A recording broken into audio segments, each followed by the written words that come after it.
Hey everyone, welcome to part 4 of my story. As usual, I need to put a disclaimer that everything I say is backed up by proof. Most of what I talk about is my opinion and the way I see things, and I do believe that most people or organizations that harm me are not malicious. I will use full names of groups, government organizations, and certain individuals where I believe the public interest calls for it, and I know I have the absolute truth, again, backed up by recordings and things of that sort. I will also mention the people and organizations that made a tremendous help for me, and in some cases, it's the same entity that caused both harm and benefit. I forgot to mention last time that before the night of the big setback, I kept tapering at 0.4% a day of the previous day for a few days before that night, and a few days before that, I was at 0.2%. So 0.4% of the previous dose, previous day, comes to around 10% of the previous month dose per month. So if I was doing it per month, it would be around 10%. And that's not fast. In fact, it's quite slow. Most people do it this way if they do a smart taper. Usually, the guidelines say between 5 to 10% of the previous 2 to 4, like basically every 2 to 4 weeks of the previous dose. So that sort of sits in the middle of that. So again, let me just recap where we stopped last time. I had 2 nights of high anxiety and full insomnia. I didn't sleep. I went with my family to my mom's birthday dinner, not far from where I live, and I suffered a lot throughout, especially since I did body scan meditation just before they arrived, and that made me extremely groggy instead of helping me. I was dropped home an hour before sunset, feeling absolutely horrible from the lack of sleep and really, really tortured. I already told my family it's probable I would feel awake again at 6 p.m. right after they left, as I usually that's the case. In a paradoxical way, I would always wake up once the sun sets, which is exactly what happened. But I was still very bad with anxiety, and I took a bit of L-theanine to check it. That was the first time I dared use it. I think 300 milligrams. And within literally minutes, I was normal again. I was literally feeling normal, no anxiety, just really like as if I didn't have any problem. However, 2 hours after, I already felt it's fading away. And I later learned that L-theanine had a very short half-life of about 3 hours. In any case, at 10 p.m., I asked my family to literally pray that I would sleep well that night. I was really scared.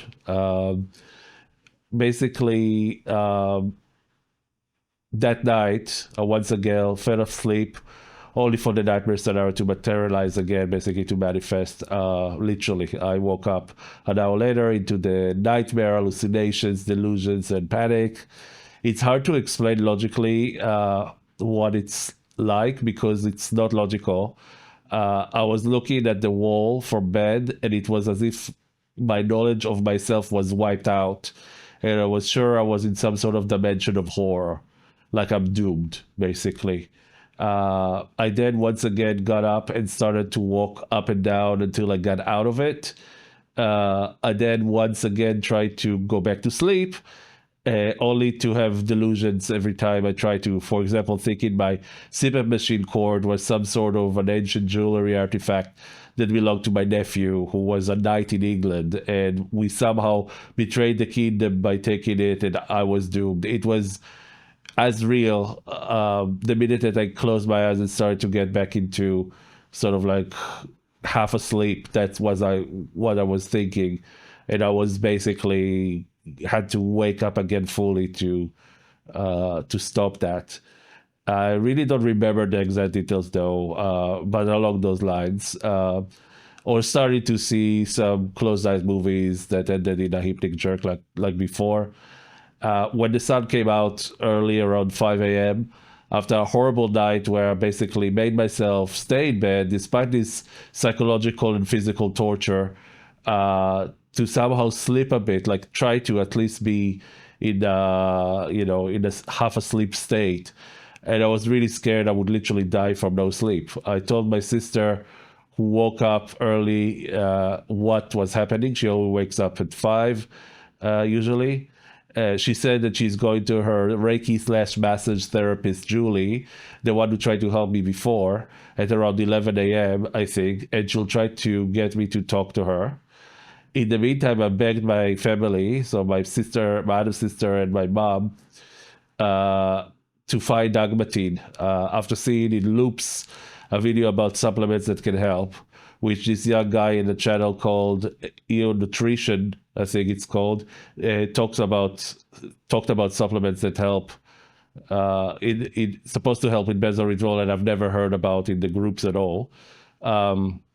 There is a study he presented where rats who were given diazepam for months were divided into 2 groups. One was getting water with agmatine, and the other one did not.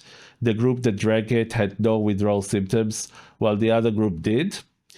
And agmatine basically works by suppressing some of the NMDA / glutamate systems. Basically, it's the opposite in a way, or the equivalent on the NMDA receptors of benzos. Basically, it's like stopping the gas in your brain while your brakes, so the GABA system is down-regulated. So basically, you don't get too much gas either. In fact, while looking for a study mentioned, please don't see it as an endorsement for him or the other substances that he mentions, because I did try, I think one of them as well, and it gave me more anxiety. He also never answered my or other people's questions in the video, which again I find very, very, very bad form. If you're making a video, you should check your about something so drastic and important. You should always check your comments. And he knows that I commented, because when I did say that the Agmatine saved me, I did basically I think in the last 6 months or something, he did put a like. So he sees his comments, but he never answered. In any case, I couldn't find any of his other recommendations back then in Australia. But Agmatine I already knew is available in gym supplement shops. So people use it when they go to the gym. I've asked about it in Beating Benzos, and of course, almost immediately got it's not like something scary from Rosalind. So basically, she said it's not legal in England, and basically, supplements are bad, kind of thing, with no information beyond that, which scared me again. I was also scared to take the relora on my own, because she stated it caused her a terrible setback. And that was before I knew she had cold turkeyed herself after, I think, 4 decades on the Benzos, and had other issues too. So here's a tip: always understand that the other person doesn't go through the same thing as you do, potentially. So you need to take every advice with a grain of salt. Like me, you don't have to take everything I say as 100% true to you. You need to try it yourself. In the meantime, my sister and my mom were driving to a workout supplements store, so basically a gym store, to get my Agmatine. I called throughout the morning to all the health stores in my area and couldn't find it. Only a store in Brisbane South had it, so they went there, quite far away. I did order it on Amazon, but I needed something straight away. I was very, very worried, feeling like a huge burden, actually, and worried about fighting with my sister if I was going to my sister again. But at around 10 or 11, I got a call from Julie, and she told me to drive to my sister. I didn't know what to do, but she told me that I can't do it alone. And I was in panic, and I probably scared my tenants as well. They, the house next to me, because I was outside, and I was literally screaming in fear to her that I don't know what to do anymore. And she told me to ground myself, to walk on the grass. But I thought it was just a new age nonsense. But a few months later, I discovered more about grounding and the science behind it, and actually bought early in 2024, I think, a grounding sheet that I still use to this day. I couldn't cry anymore, thanks, in quotes, to the paroxetine. That's something that always happens to me with SSRIs. Basically, I can't cry. I was again scared to drive due to my lack of sleep, but I got convinced and packed my car again and drove to my sister. And I think that once I made the decision to go, basically to pack and go to my sister, I got the energy to do it. I actually suddenly was all all there. I got to my sister's place, and my mom and my little sister were there too. And I immediately took a small dose. I literally ran and asked for the Agmatine, and I felt kind of weird. Again, with my like energy body expands beyond its natural space. I felt spacey basically. However, I got calmer, and that was really good sign. I went to my safe space, so my sister's guest room, and started to set up again and block the windows from light. That evening, I went to sleep a bit earlier. My sister was going to sleep at around 9:30 p.m., and I went to sleep at around 8 p.m. just to see when I fall asleep if I wouldn't get those hallucinations with the Agmatine. But I did start to have them. Was very disappointed and scared again. I went upstairs to the living room, defeated, and I told them it's happening again. But then decided to take the relora as well, hoping that it will go well.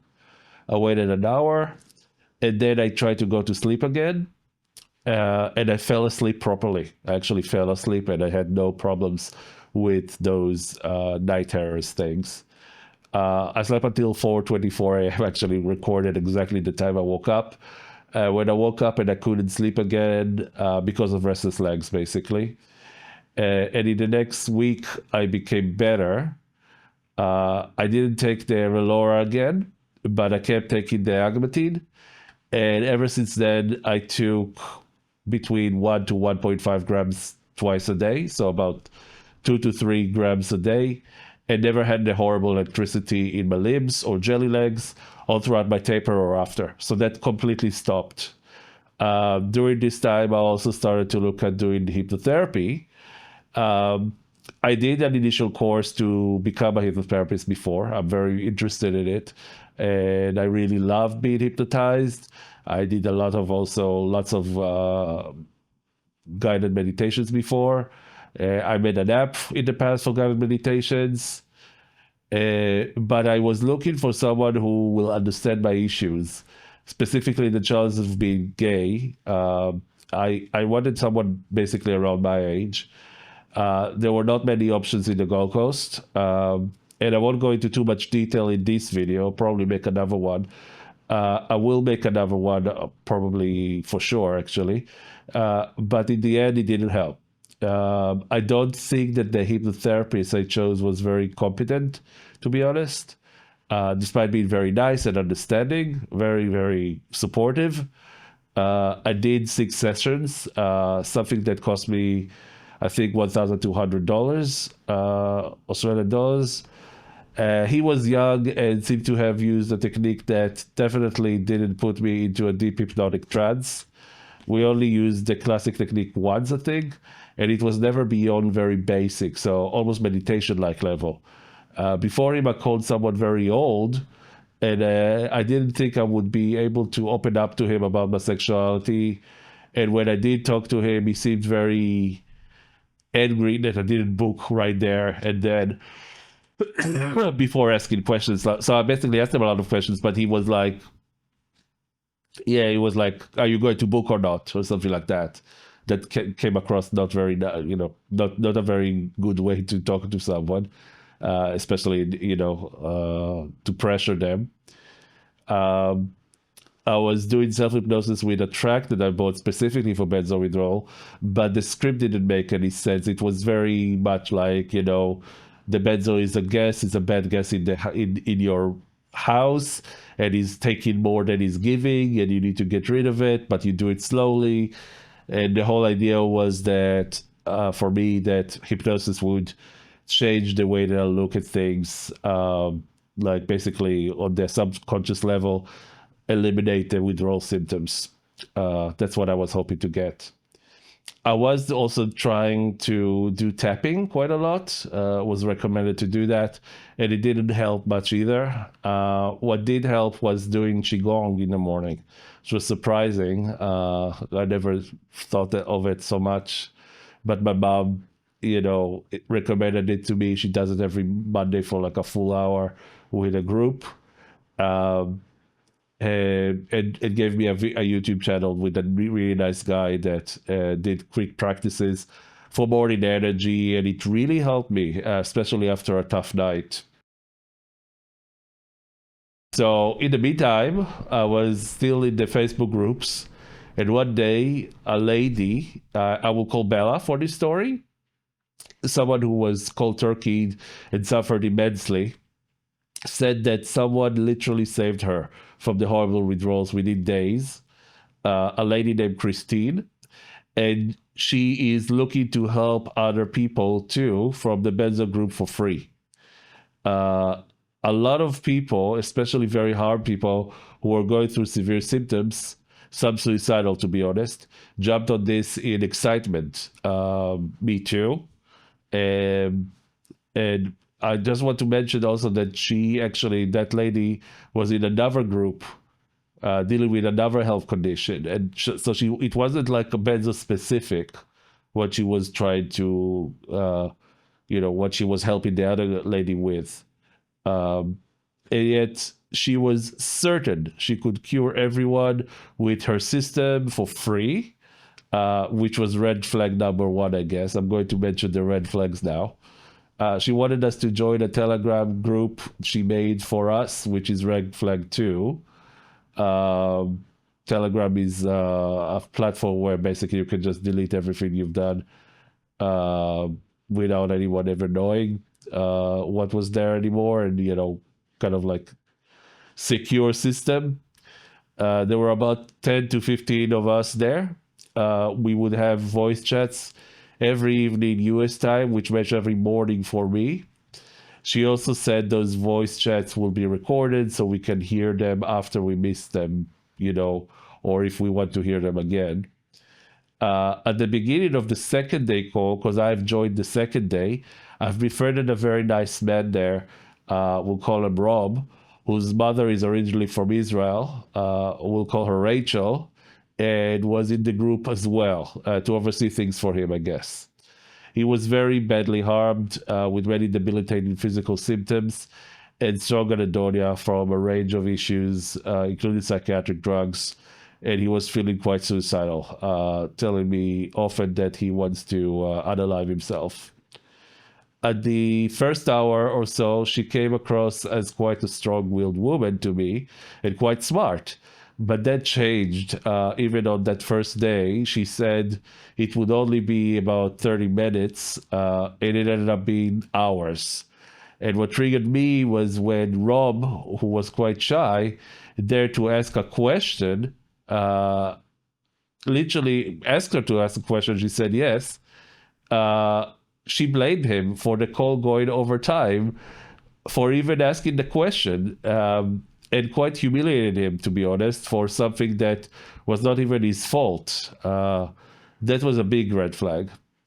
And she told us we must buy quite a few things. One of them is a juicer, as we will be drinking a lot of juiced cucumber, celery, and lemon. We needed a blood glucose measuring device, and a blood pressure device. We will need to eat certain foods and fast 16 hours a day. And so the next day, when I was going to join the call, no one was there. And I realized it was not on. And when I asked why, people told me that the call already happened. So for hours and hours, in fact, because she started chatting to some people earlier in the day when it was nighttime in Australia.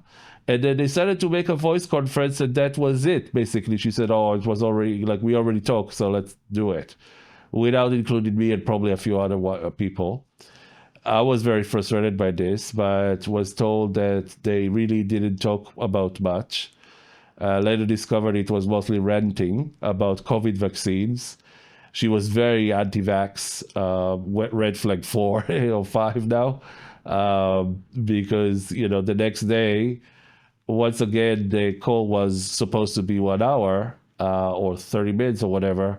It lasted longer and longer, like up to 5 hours by the time I basically had to go to my doctor appointment, and basically stayed on it throughout my drive and while waiting. So like literally on my phone.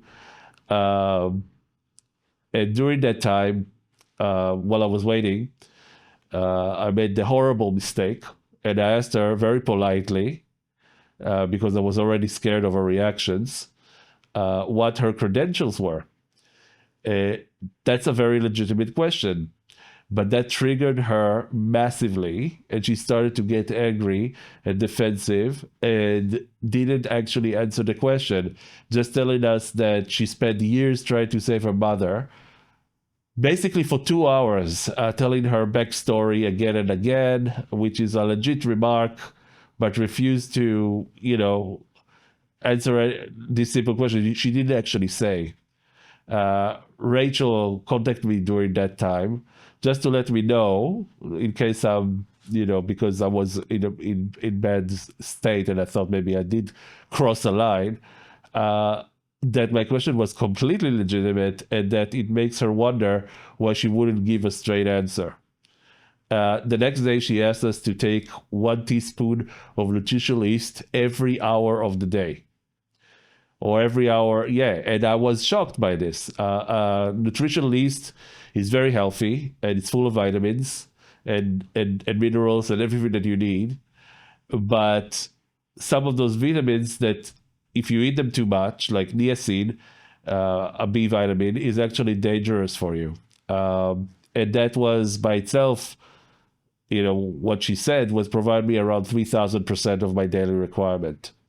So I asked her if that means 24 hours a day, because I assumed not, because it's not possible to eat each hour when you sleep. So how many hours does it actually mean? And what is the right way to do it? And also, is it healthy to eat so much excess vitamins? And her response was absolutely insane. She blew up. She started calling me names, used very aggressive language, literally yelling at me virtually in front of the main group. She got extremely mad when I mentioned that she still hasn't told us who she actually was.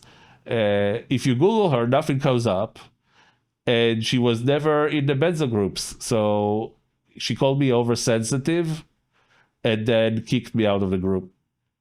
I called her out on a private message, and this was the results. I think the previous message to her was, "Why are you creating this drama in a group of suicidal people? Can you talk to me in private?"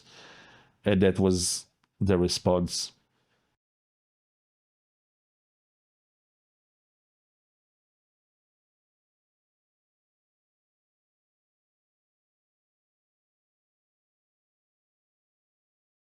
So as you can see, she bombed me for some reason with vaccine propaganda, anti-vaccine propaganda for COVID.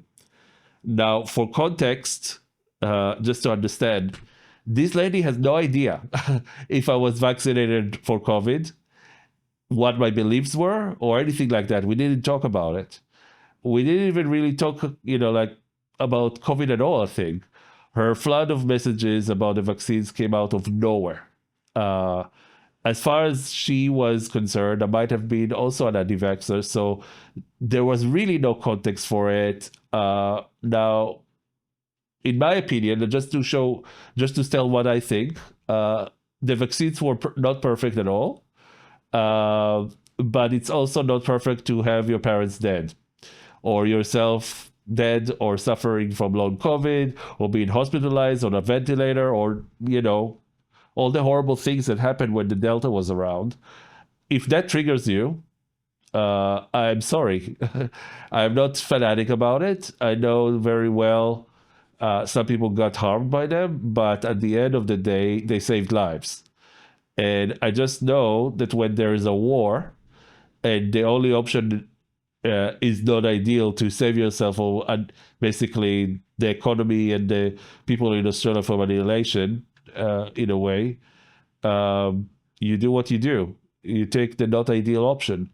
It's not a choice between coloring your wall blue or red, right? It's about saving lives when a novel virus spreads, and it's either seeing people die on the streets like in India from suffocation, or closing the country, even worse than they already did here for years, basically, until the tests are all done by the book for years and years. The hospitals, just to give context, the hospitals in Australia, in Queensland specifically, are shit in terms of capacity, and we're already beyond full capacity before the pandemic. So, with stories, for example, every evening was before the pandemic was about how waiting lists are taking years for operations. And in fact, only now myself got an invitation to check a medical problem with potential, surgery done to fix it. That's 2 years after I first requested it. And it's not benzo related. And I really don't agree with the measures they took in Queensland. Like I said, especially with the stupid 2 weeks in a hotel with minimal natural airflow and all the air coming to each other, like instead of like getting Airbnbs and stuff like that, or keeping people out of the state to literally rot in tent camps at the invisible border that doesn't really exist and lose their jobs and houses because they can't afford to pay for the hotel, which was expensive, or to leave their cars behind because the only option was to drive 10 hours to Sydney back, only to fly back again to Brisbane, where they could have, for example, just made the laws change so that you have an ankle bracelet on your feet for 2 weeks, and you're in your own house, and cameras, you could put cameras, and breaking the laws would equal 2 months in jail or something like that. Then people would do the right thing. But that's the stupidity of the very lax laws in Australia, despite being a nanny state. There's the punishments for everything are just a joke. But I digress. Let's go back to the subject. I contacted Bella about this, and she told me she actually sorry that she ever introduced us to Kristin, that her withdrawal symptoms actually came back, and that she agrees she's a bit nutty, to say the least. So she was not happy either. And she even started, and then she even started this shit with Rob, who begged her not to take him out of the group too, when he asks her something she recommends if it's healthy for him, and she had a meltdown with him too. I will publish it here now as well. I've talked to him, and he agreed for me to bring a screenshot of their conversations.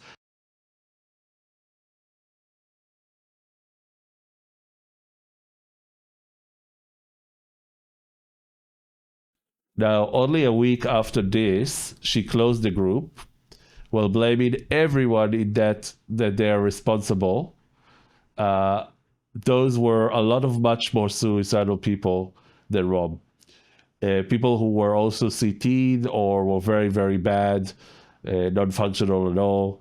And I thought this is perhaps the cruelest thing anyone can do. She could not accept that she is human, and she might have taken on herself something that was way over her head. But due to her personality, she could not admit fault, or at least apologize or refer them forward. You don't just give someone hope and take it away like this. Um, a bit before that happened, at the end of May 2023, I joined other Benzo groups to get more information and help. One of them was Benzo Warriors, the other one Benzo Recovery Existence, and there's a few other ones. It was through Benzo Warriors and their YouTube channel that I first learned about Mark Horowitz's work. I made a whole video about it. It will show here if you watch it on a certain device, and the link will be in the description for those who can't see it. In any case, I understood already, not just from Beating Benzos and other groups, but other sources online, including the NICE guidelines, that this is how the brain works with drugs, and I should taper slower and slower the lower I go, which is why this is how you taper. And Mark's work, which I thought was the most serious research at the time, agreed with that. For those who don't understand my language here, I'm going to explain it now. Exponential taper just means that you cut a similar percentage of the previous dose every time. A linear taper, which is not advised, is cutting the same amount in every cut until the end. It's the easiest way to do it in terms of math. So basically 100, 90, 80, 70, 60, 50, 40, 30, 20, 10, 0. Something like that. And Mark's hyperbolic taper is based on receptor occupancy of diazepam in monkeys, according to 2 studies he mentions in his book. And the function looks extremely similar to exponential, except in his method, the tail is faster. And in his book, the tapering tables themselves are nothing like the studies that he mentions, or the way that he created the extrapolated function, and more like a few linear tapers put together, since he just cuts pills without a milligram scale, instead by score lines, I assume, that make no sense in the realm of tapering. Dry taper just means you cut the pills or count the beads. It's completely separate from what we just discussed. So that's just the way that you taper in practice. Basically, cut the pills, shave the pills, or count the beads if it's a capsule, and use a milligram scale, also called a Jeweler scale, to calculate the doses as precise as possible. Liquid taper is either using water or milk to put the tablets in them, basically, a certain amount of water, then shake it until it dissolves, or wait until it dissolves, and then draw a certain amount of liquid out with a syringe. With the water, this is very dangerous method, as it usually doesn't really dissolve fully in the water.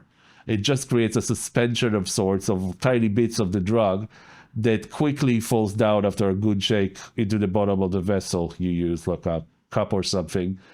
And it's also a waste of the drug, as each time you put a whole pill of pills and then draw more and more each day, rather than just keeping the remains like you would do with dry tapering, and basically have the extra available for you. With the reason why I think it's dangerous is because doctors do cold turkey people or force a fast taper if they hear you want to come off the drug, in many cases that I've heard. And sometimes there's a shortage of the drug, like now is the case with clonazepam in Australia. People can't actually get it anymore, where there's only one brand basically as well. So you really don't want to throw away any drug and keep it for a rainy day, basically. Now, milk is more forgiving as it has fat in it, and that could potentially create an emulsion. It exists in a in a homogenic way, in the milk, but you can't see the drug in it, of course, because it's milk. So it can cause a lot of stress and anxiety by itself. Not to mention that the study that found out about it, that I actually saw in Mark's book, only talks about diazepam in a very specific form, and not many brands and tablets available for many benzos around the world, which, in a perfect world, that should be the way that it's working. Okay, lastly, again, completely separate from the other ones, what is a microtaper or a normal taper, basically? That microtaper just means that you change the amount of cut on a daily basis, or close to that. It's not really a word, but something that the community invented. And so the definition can also be every 7 days even, because the normal cut, in a cut and hold, is every 2 to 4 weeks. That's the guidelines, which is basically, that's why they call it cut and hold. So if you have 1 milligram of clonazepam, for example, you cut 10% off, that's 0.9. You keep taking the clonazepam at 0.9 for a month, and then you cut another 10% from the 0.9. So it would be 0.81, and so on and so forth, until basically you get to a jump dose, because it gets, very slow at the end, and basically you need to jump at some point. It will never get to 0, So you jump at the equivalent of 0.5 milligrams of diazepam, which is in clonazepam, for example, 0.025, or in Ativan is 0.05. Today, I know that a microtapr on a daily basis is never a good idea, because with long-acting benzos, especially when according to Ashton and almost every other source of authority, you should switch to. Not everyone does, but those are the guidelines. You just don't feel the cuts until it's too late. If you were going too fast, for example, just dropping too fast, like the cuts are too big, or you know, anything like that. Sometimes a week or more, in the case of diazepam, for example, that's when you actually would feel it. And by that time, if you went too fast, you already have to endure at least a week of potential torturous side effects, even if you hold the taper for that time. So going back to my story, I developed a system on an Excel sheet slash Google Sheets. I actually do the Google Sheets, but I worked with Excel. It's very similar. To do the calculations myself for both dry and wet tapers. It's very easy if you know Excel. And I've started to offer my Excel sheet that was in Google Sheets form again to people who wanted to use it to instead of calculating their cuts with a calculator and maybe a paper diary. I've also noticed that people were asking questions about David's water tapers in Beating Benzos that didn't make sense. Taking 1 ml out of 300 mils of water every day. And I naively didn't understand why they were doing this, as I was following the group's own guide of doing an exponential taper. I was horrified to see that this is actually a completely linear microtaper using water that was given by David himself to people, something which I should have guessed if I had probably, had a properly working brain, from his correspondence with me when I asked him about, for help with my milk taper a month or two before, as I had horrible side effects from going too fast, and my life, in general at that time. And I used my tool to do it exponentially, and he didn't understand what I was doing and wrote me very cryptic, confusing answers in my eyes, as we were talking basically different languages altogether. He thought that I'm going to take 1 mil out of 300 every day. That's not what I did. So recently reading this again, I understood that that was the case. In any case, intervened a few times in comments telling people that they should not be doing a linear taper. So despite actually being quite intimidated by Rosalind by then, I said that according to the group's own guides, they should do an exponential slash hyperbolic taper, as according to Mark's own work, that was extremely close to the exponential taper, like I said. I didn't mind the microtaper bit, as I was myself doing that with the false belief that I can somehow trick my brain by cutting tiny pieces daily rather than big pieces, every 2 or 3 or 4 weeks. But in hindsight, everything about this taper was wrong. So the only good thing about it is that it's simple in terms of the calculations, although it's very, very easy to make mistakes drawing the right amount of water with the syringes and doing it properly. And that it's supposed to be, promise to finish it in 300 days, which of course doesn't make sense, as you get worse and worse toward the end, and then you'll need to go slower and hold the taper, so you'll just get very, very disappointed and, and stressed about it, I guess. Or you can actually think that you can't do it and stop the taper altogether. So I also started to offer my Google Sheets tool to calculate the cuts in the comments to a lot of threads on the group, and I thought people would be grateful because there was nothing else around.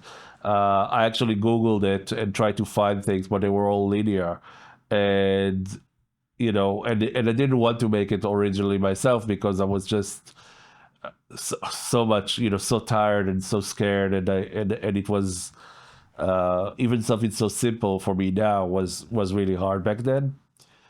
But very quickly, my comments and my posts started to disappear. And one day, in the middle of the night, I was banned completely from beating benzos. And I wrote a very angry email to David, as I couldn't believe that they could just throw someone out just because he asked legitimate questions or, trying to help someone who was experiencing so much pain and confusion and, withdrawal symptoms. And, of all the people they should help and support, even if there's friction. I mean, I basically started to be in the other groups and I offered it to the other groups. I have to say, another thing that shocked me is that I was sending messages to admins in those groups, and many of them didn't even see it until this day I actually checked. I don't understand how you can be an admin in a support group and just ignore your inbox. I know some don't see message requests. That was I had this problem before. Facebook is really bad with that. But now it's 2024 or 2023 back then, and most people know how to find it, especially if you're on a group and you're an admin and people send you private messages. So Benzo Warriors, that was very suspicious of links and YouTubes and had very strict rules not to publish YouTube videos for some reason, declined my original post.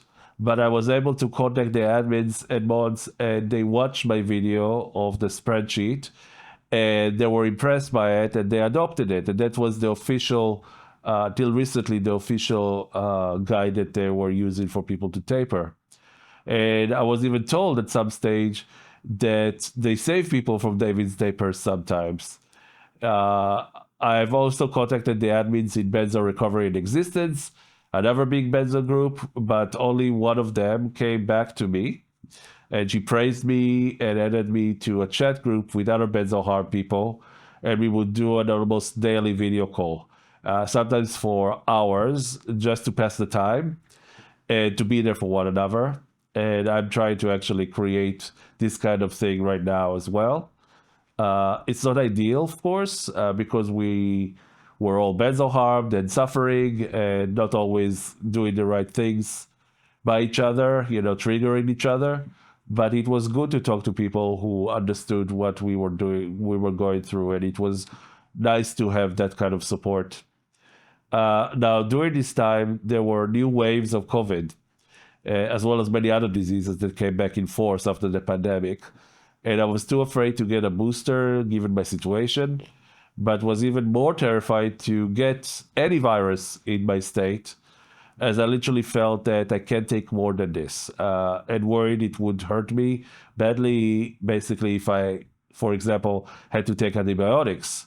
I also was really scared I would get anything that causes nausea, because A, I hate it, of course, but also mostly because I was scared that I would puke my pills after taking them, and fall into acute withdrawal again.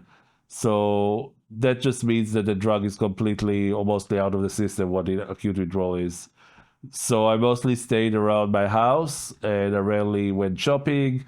It didn't help that I always had some sort of chest anxiety. Uh, Basically, a pain in the middle of my chest that felt like stored anxiety. So almost like panic sometimes while basically walking around. So I didn't do it anyway.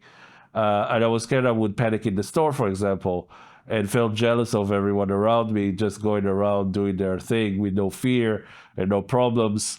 And I was wondering if people could see my situation also and try to put on a brave face and smile. Always wore an N95 mask, always used the alcohol gel that was still at the entrance of the supermarkets here. I went to the gym, but I was wearing a mask, other than when I was doing cardio. I didn't care to look different. I was wearing masks way before it became compulsory in Queensland, the beginning of the pandemic, because I already understood what was happening. And I was actually always surprised how stupid it was, of people to just walk without one, knowing what was happening, and how selfish too of those idiots that were wearing them only on the mouth, as if other people can see that they're not covering their nose, or like they're, giving the middle finger to some imaginary entity. I understand it feels uncomfortable and even choking, right? But it's better than getting COVID or causing a lockdown, right? Stupidly, on my birthday of all days, so that was the end of June, I went to Costco that just opened near my area.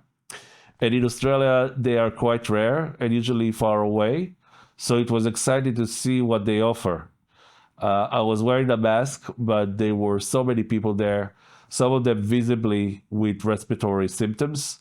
And here in July is the actually in the middle of winter. Uh, there was specifically one lady that was giving samples that was obviously very congested and sniffling. But I especially blame myself, to be honest, for going there in the first place. But then going to get the stupid hot dog, standing in, literally for half an hour with the amount of people you can find in a rock concert, waiting for me, with me as well. So we were very densely together. And of course, 2 days after, I got a cold. And again, stupidly, I didn't stop the taper. So today I know that you should stop the taper, but I was only cutting between 0.35 and 0.4% a day of the previous day. So I thought I was going much slower than the 1% a day off that I was doing before. So I should be okay, right? And to make things worse, I actually thought that buying a juice in a full box of cucumbers and then in celery powder and lemon, uh, and drinking it like my life depended on it was a good idea. After all, it's full of good stuff, right? And Kristin said so. And that was one of the things that she taught us. And I was still sort of, even with everything that happened, I was sort of like saying, okay, well, that makes sense. Um, you know, well, what I didn't know, what I know now, and that's very important, was that I was basically detoxing myself. So in hindsight, I learned that what was happening, that was a detox. I was sorry for this information, but I was pooping all the time, like a normal poop, uh, probably because it was also full of fiber. As the juice didn't really eliminate the pulp so much. I was definitely going to the loo like 5 times a day at least. And slowly but surely, I did get better. But 10 days after, I initially got sick. And 3 days after, I actually felt okay. The anxiety came back big time. And with it, the insomnia. And a day after, a night of no sleep, the doom abstract nightmare. And the closed eyes hallucinations and delusions and all of those things. I went to my sister's place for the third time now, but this time the nightmare persisted even when I was in my safe place in that guest room. However, being there, I felt much safer not being alone in my house. So I had a crystal and I even pointed it toward the door when I woke up into a delusion that someone was there. And I felt victorious feeling even, telling like whatever was there that I was not afraid of it. Uh, I had to stop the taper and felt completely defeated. As I was going to, basically, like I said, equivalent of 10% a month. And I couldn't bear the trauma of basically losing my mind at night. And I was already pretty much afraid to go to sleep. And I felt cornered basically from both sides. I actually felt, you know, like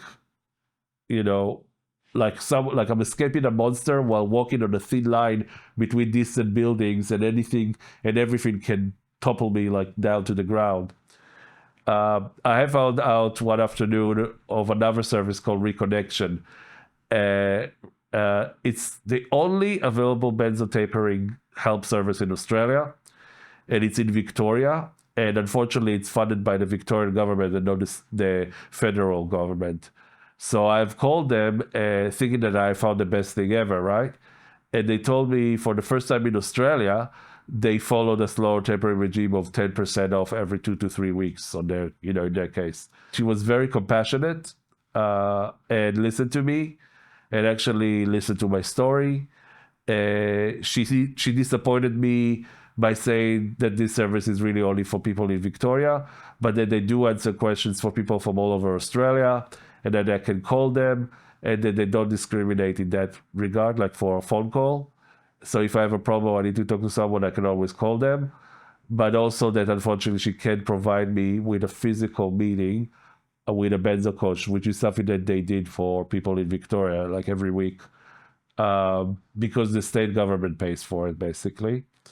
And I actually thought that it was stupid of me to say that I'm from Queensland, but in any case, they don't have telehealth services with those coaches, so it didn't really matter much.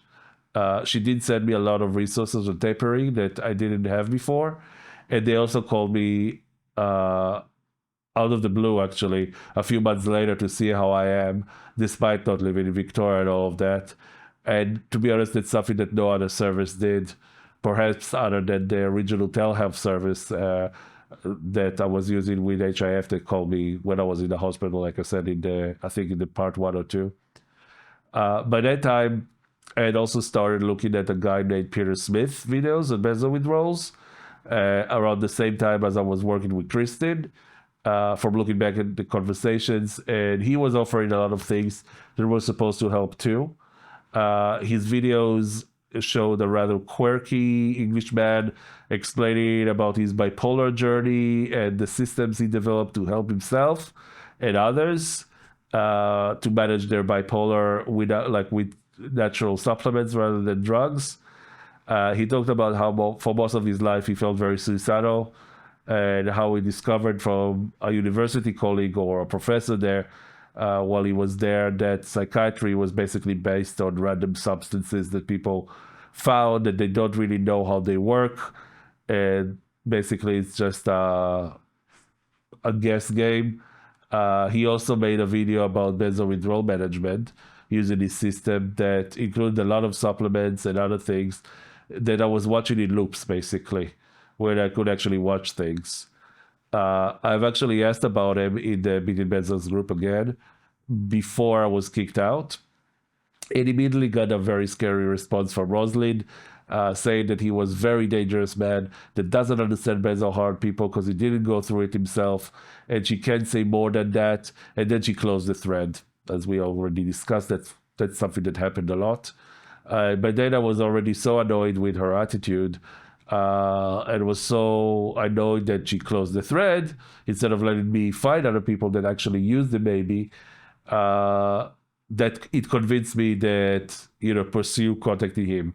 So I literally thought that if she hates him, he must be good, which is of course a stupid thought, very black and white way of thinking, but that's how you think when you're in withdrawal sometimes.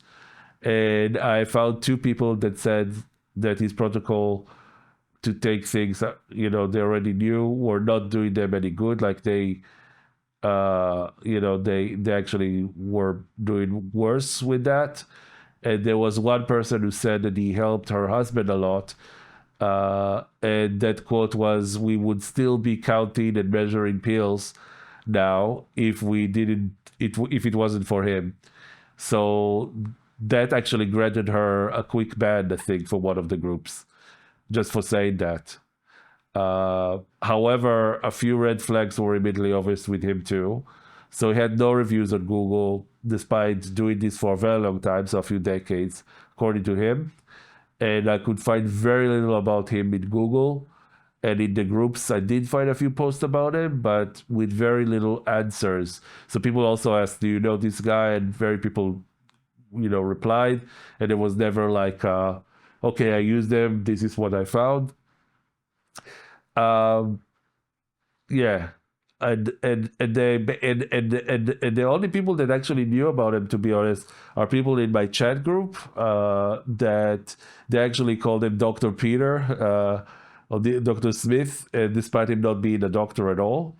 And I assume from his books that, from his looks. He also have a book actually on sleep that apparently is very good. I really like his sleep advice. I used it.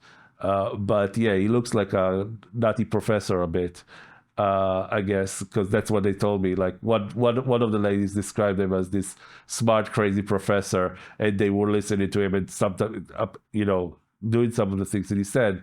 So he also complained about people in benzo withdrawal, hating him because he promotes supplements and accusing him of awful things because the supplements really harm people. Instead of, I have to say that on his side, he also didn't really deal with this criticism very nicely. And, he said he'll just delete the comments on his videos. So why even mention this? And that he's like, the people there are cruel, which I completely understand. But I think that as a therapist, from his perspective, he should have understood what that maybe ties into the fact that he didn't go through Benzo withdrawal, but he does have a mental illness, and I think that people that have that should be more compassionate about those people in the groups, their potential clients, because they will say horrible things sometimes, or very, uh, very angry or scared, that, or like, I'm scared of you kind of things. And you need to handle it because it's part of the withdrawal too. In any case, he was genuine though, very genuine. Believed what he was saying with all his heart. You can tell that. And quite frankly, I didn't see any other choice. So I had to use it because I honestly didn't know what to do. I was in the most desperate I've ever been in my life. There was no one else I could find, and decided to give it a chance. Again, despite my prejudice from the way that he presents himself and everything that he says, which was a bit strange to me. But I can't judge because, after all, I'm not exactly like a Chad, pretty Caucasian man with strong cheekbones, sitting on a fancy chair with a suit and a tie and describing everything in a flowing speech with a charisma and American accent, I guess. But pretty sure people will judge me here too by this. Because my accent, my opinions, being opinionated, or, my filming style. I'm pretty sure that some would not believe that so many people hurted me in this way. So I assume that that will be here as well. But, I can only do what I can do. So, and so did he. In any case, I was already taking magnesium glycinate that he mentions in the evening. And then because of him, I also started to take taurine and glycine. Um, I was also taking Agmatine still. And my mom saw his video and thought that it makes sense. He's relying on studies and he presents everything very scientifically. He had a website which was half finished, and another one that was also half finished, like a new one, but they contained a lot of information and research. So I read that too. And he had a Calendly plugin where you could book an appointment with him, but the times were not good for me as they were the middle of the night in Australia. He did say that I can contact him, and and if I'm in Australia. So I have stopped my taper after the last setback, and I needed someone to help me. So I did. I had a lot of hopes that he could help. So I left a comments on his video with questions. Also tried to contact him through this. He never replied, uh, and basically, like I said, because he said that like, because I couldn't book an actual appointment, I basically emailed him at some point. He replied a few days later and basically said, "Wish you could give you some fix for the night terrors. Uh, I used to have them as well. I know how horrible they are, but unfortunately, I don't have such a thing. And to overcome them, we have to recalibrate the stress responses in your nervous system, the reactivity of your amygdala. These things are done with brain training exercises assisted by supplements. And we need to also recalibrate the sensitivity of the gamma receptor sites to calm down the hyperactivity slash reactivity in the brain. This is done by using supplements. Uh, I'm bubbling because he has dyslexia, so a lot of the words are not not right. But I didn't want to copy it. So just now that I'm seeing it, like, I'm trying to make sense of it again. But The sooner they start, the sooner we can start working on these things. By coincidence, I had somebody else from Australia ask me to change the time, and I had replied to them, sorry, it took me a while to respond back to you. I've just worked out you are separate people, if you see what I mean. So could you do 8 a.m. or 8 p.m. your time? So this was my beginning of my Friedrich Smith saga. I will continue to discuss this in the next part. It's a very important part. This and my next setback and moving to using stabilim and CBD oil are very important too. So please do continue to watch as those parts will come as well. Um, I'm sorry, by the way. I know that I said that I will cover everything in only like a few parts, and I know that those videos are long. I didn't expect it to be so long at the beginning, and it's actually taken me much, much longer to make these than anticipated. Literally just writing everything. I know it would be probably better to do a very quick summary video to cover everything quickly for many people. However, so much has happened, and a lot of it is so important. And I have really tried so many things and had so many experiences that I feel that I have to document it. Otherwise, I will forget it. And also, people who want to rely on me for something, I think that it's important for them to see that everything that I've been through or that is real, and everything that I recommend because of my experience, it has roots, and the reason why, all of this all of the things that I'm saying are important. I basically had like a basic training, like extreme basic training on benzos for 2 years, and therapists and things like that. And so yeah, I'm sorry that it's long videos. I will probably do a video like that soon, though, like a summary. But for now, please, like I said, like and subscribe. And please watch my other practical videos as well. This is important because I think that in all my videos, I put something out that you might miss if you don't see them, and it could be the thing that changes something for you for the better. So yeah, I would really like to ask, by the way, like for what I just said out, if you know about someone who's doing a linear taper or very quick taper, or the dreaded, like I said, 300 ml water microtaper that the BIC actually has it in the website, and other websites talk about sometimes, please, please, please tell them not to do it and follow an exponential taper. I have the tool. I made the tool. It's available. You can use it. My tools are free. If you feel lonely and scared, but what I do for money, funny money, to be honest, I'll explain in a second.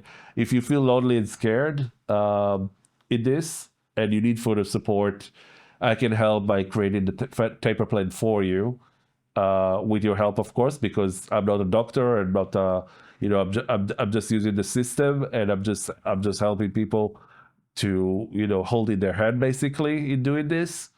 And I'll give you my honest support. And I do it at the moment for basically 60 Australian dollars for which is basically 40 US dollars for 50 minutes of one-on-one coaching. So 50 for 50, not 15, using all my knowledge. And if I don't know something, I'll research it for you, because I have the energy and the